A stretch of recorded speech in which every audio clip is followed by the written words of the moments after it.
Hi guys, welcome back to Blue Ridge Survival.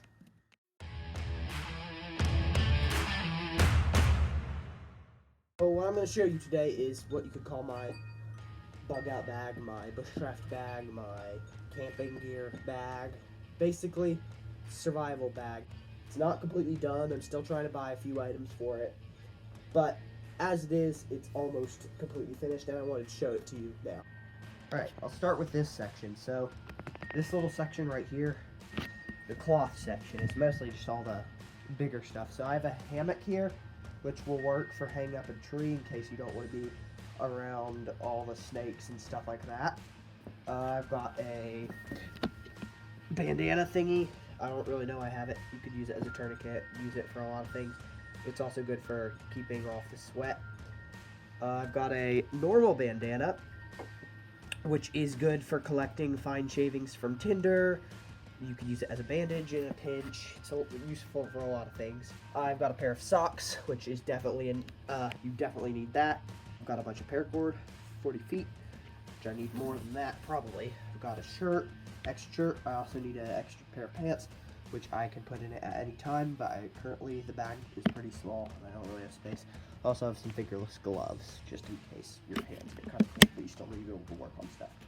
So that's that section. The next section over here is more of like the incendiaries section. I've got my fire kit, which this is kind of cool. Let me show you in here. So my fire kit, it's got this, which is fat wood for pine shaving, starting fires, useful. I've got some birch tinder. Sorry, did I say birch? I meant poplar. Poplar, and then it's also mashed with some Vaseline, so that'll burn a really long time. As you can see, it's kind of blackened. I've already used it to start multiple fires. Works really well. Got some matches.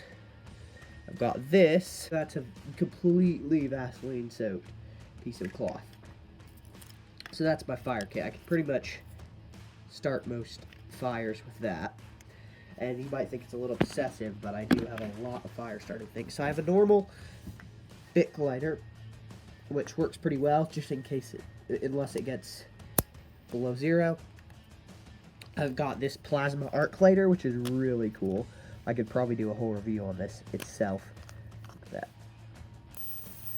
Isn't that cool? That's electricity at 4,000 degrees, so as soon as you put that on something, it lights.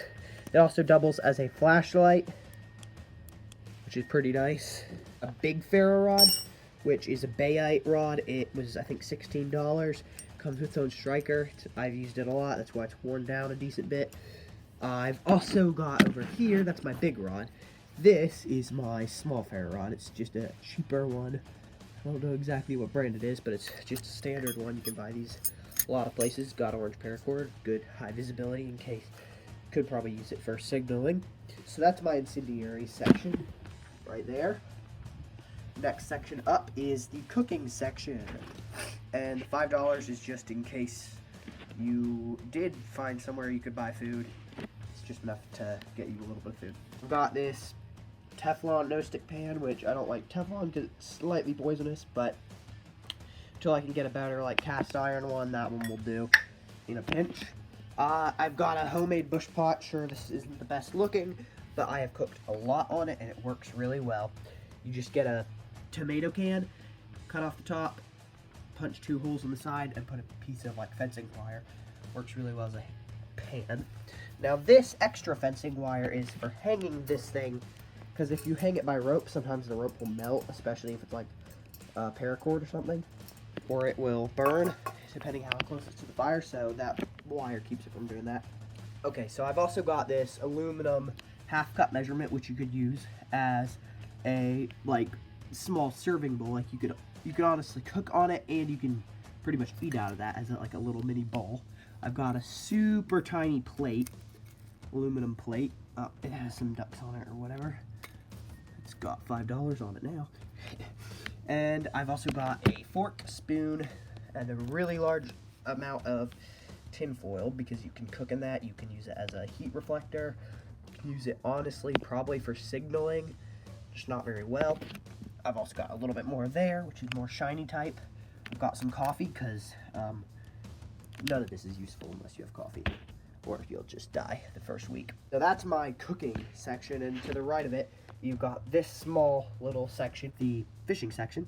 I've got some 20-pound fly line braided backing for fly line.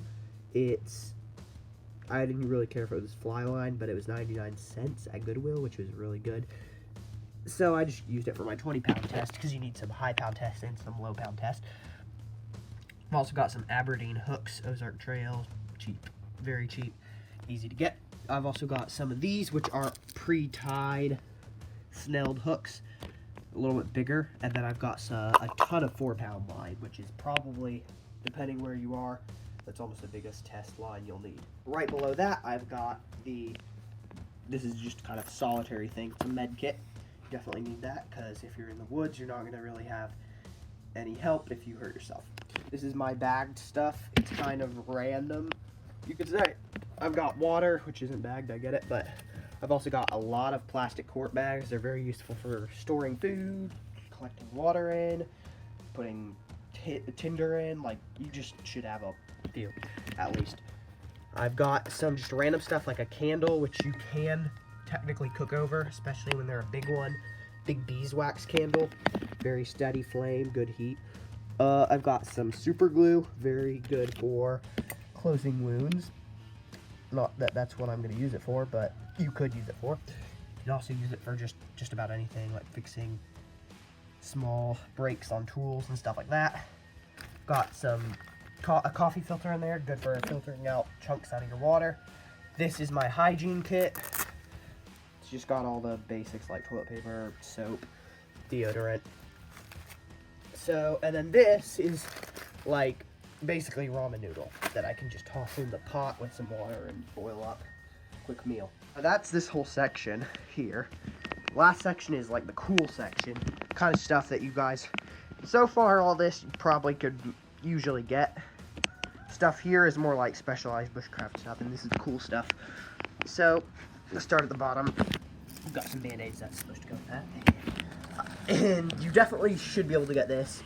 It's just a 40-gallon trash bag. I was trying to get 50, but 45 or 40 is all I could get. But that's good for sleeping in, using as a mini tarp.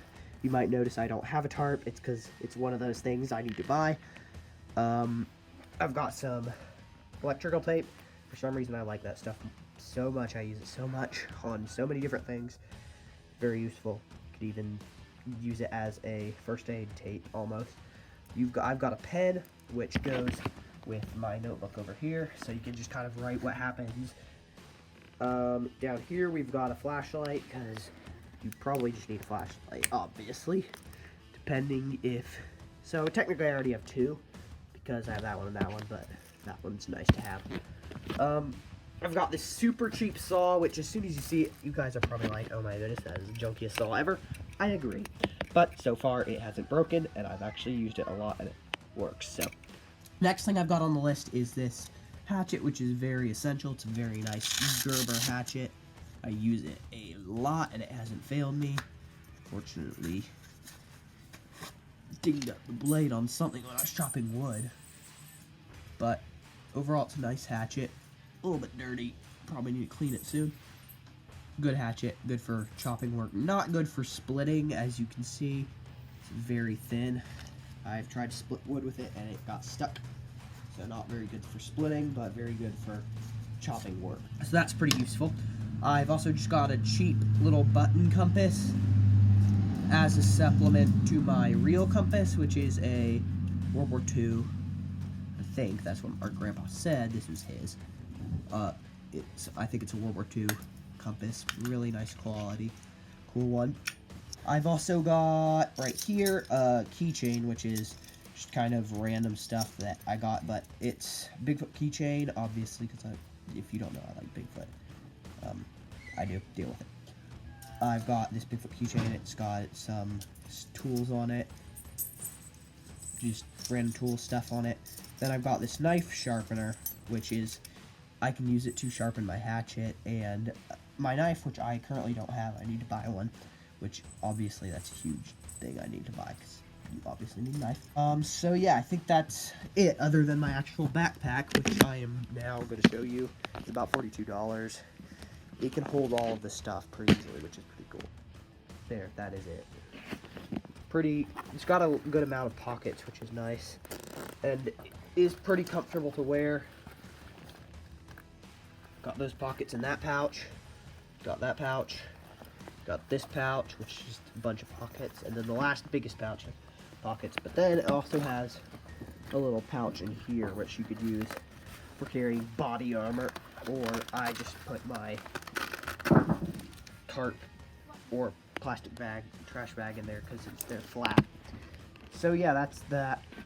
It can also open all the way to here. This is the backpack, completely loaded. It's about, like, I think I measured it, it was like 15 pounds, something like that. Pretty, not too heavy, but